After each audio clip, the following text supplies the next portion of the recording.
Celal Bey, selamun aleyküm. Aleykümselam. Merhabanız. Celal Bey, 26 iyun günü İstanbul'da ya da Türkiye'nin başka bir şehirlerinde bir tedbirler ötkerilecek mi? Ne planlaştırasınız yapmaya? Şimdi biz İstanbul'da bu koronavirüsünden dolayı böyle sokakta çok insanlarımızı duyurmadık. Belli bir mesafeyi korumak suretiyle büyük bir Kırım Tatar bayrağı açacağız. Bayrak gününü orada kutlayacağız. Ve bir de derneğin elektronik sayfalarında Kırım Tatar bayrak gününden alakalı görseller hazırladık. Onları yayınlayacağız. Ama 26'sında mutlaka sokakta çıkıp o büyük bayrağımıza bir 10 kişi de 15 kişi de olsa onu açacağız ve Kırım Tatar bayrak gününü kutlayacağız. Hı hı. Yamına men bilemiz, sizin derneğiniz birçok tedbirler teşkil etiyor, hükümetke bir müracaatlarda bulunayı ya da başka yerlerde aksiyalar ötkergen ediniz, eylemler vesaire. Yani bunlarını yapmaya bu sene imkan yok mu? Ya da bilmiyorum bir konferansiya nasıl olacak? Şimdi bu koronavirüsünden dolayı İstanbul'da tedbirler çok böyle sıkı gidiyor. Hastalık aşağı düşmeye başladı. İşte İstanbul'da maske takmak mecburiyeti var.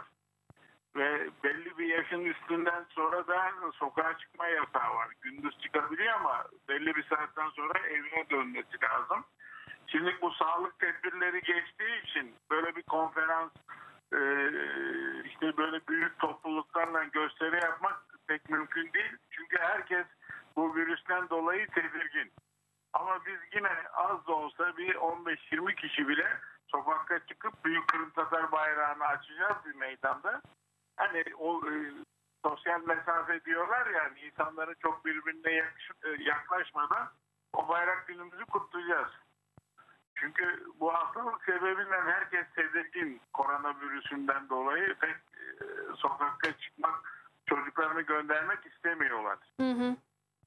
Evet, anlaşıldı. Şartlar öyle ne yazık ki bu sene oldu. Bu koronavirüsle bağlı. Ben şunu sormak istedim. Siz bilesiz 1 iyul günü işgal etilgen Kırım'da kanunsuz bu sözde referandum ötkerilecek.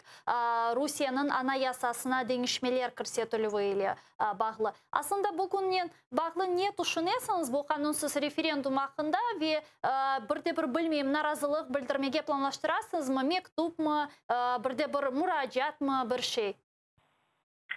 Şimdi bu halk oylamasından referandumla ilgili bu faşist Putin'in yaptıklarını kesinlikle desteklemiyoruz. Kırım Rusya toprağı değildir. Orası Ukrayna'ya bağlı bir otonomi Türk Cumhuriyeti'dir. Buradaki sadece Kırım'daki halkımız değil, bu referanduma katılmama yönünde biz tavsiyelerde bulunuyoruz ve sesimizi yükseltiyoruz. Türkiye'deki demokratik kuruluşlara da bunlarla ilgili yazılar hazırladık. Onları yarın öbürsü günü göndereceğiz. Düşüncelerimizi bildireceğiz.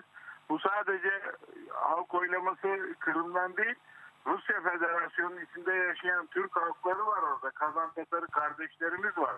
Bunların sayısı 30 milyona yakın. Azımsanmayacak kadar az. Onlar kendi özgürlüklerini tehlikeye atmamak için, Putin'i kral ilan etmemek için bu referanduma karşı durun diye onlara müracaatlarımız oldu bizim.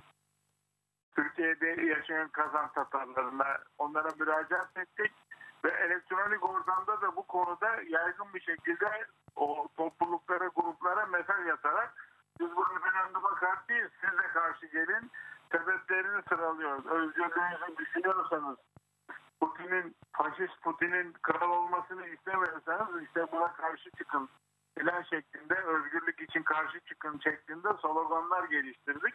Bunları duyurmaya çalışıyoruz.